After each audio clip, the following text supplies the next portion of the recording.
Hello, good evening. Today I will be performing my informative speech, and here in front of you I have my 4 audience members. And here on your left in the gray shirt, he will be recording the video. You guys may have a seat.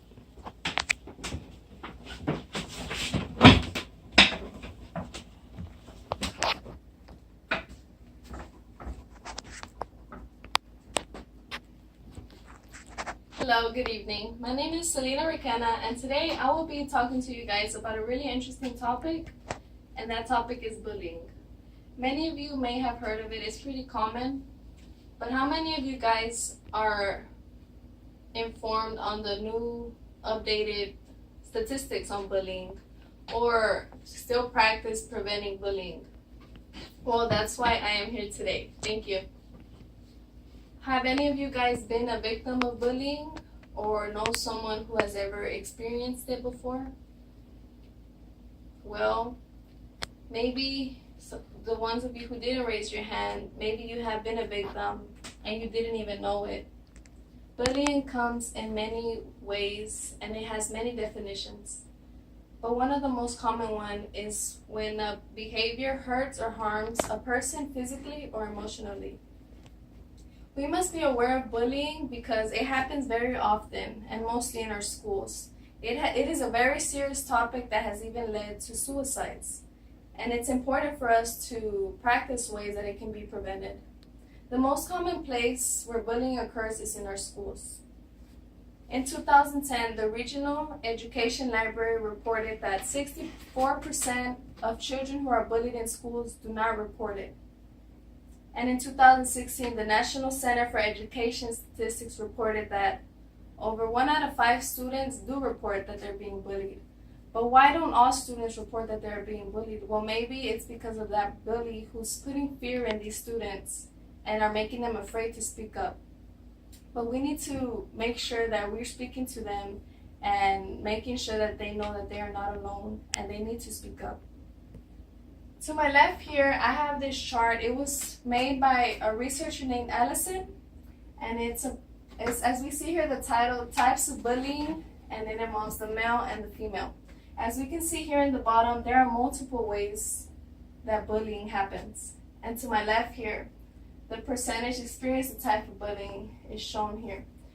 The first type of bullying that occurs is verbal bullying, and for females it'll be a 41% and 40% in males that it happens to. The second type would be social bullying, where 28% of women experienced it and 23% of men experienced it.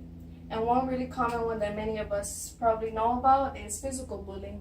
11% of women experienced this and 21% of men experienced it, And the next one is actually a type of bullying that I experienced myself, and it's 34% of women had experienced this and 27% of men experienced it. That would be rumor bullying.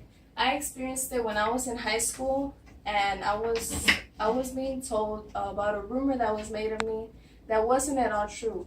Why is that considered bullying? Because it creates embarrassment into someone, and that would be the emotional effect of bullying. And there's multiple more ways that bullying happens.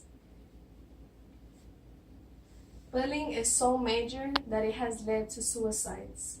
I know I'm not the only person who has seen or heard on the news about someone committed suicide because of bullying. I'll give you an example that is pretty recent. In January of this year, a 15-year-old named Roman Kello shot himself in front of his school. He was bullied so much that he decided to take his own life. This was reported by Tri-State homepage. Teens need to realize that what they say and what they do to others really affects them. And a study done in Britain reported that at least half of suicides that occur within teenagers goes all the way back to bullying. And lastly, it is important for us to be involved in ways that bullying can be prevented.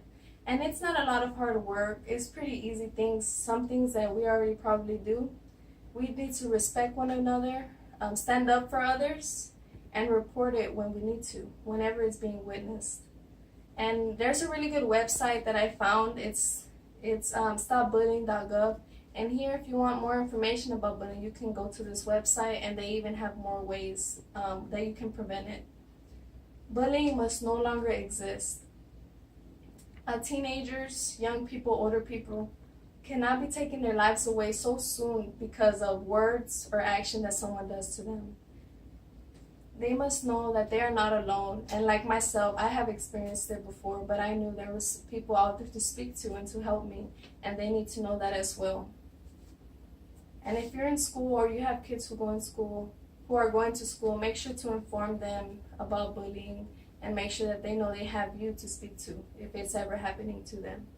Let's not leave bullying behind and leave it behind closed doors, because it continues to happen constantly every day in our schools and we don't even know it. Let's practice preventing it and remain aware of bullying and continue to help one another when it's needed. Thank you.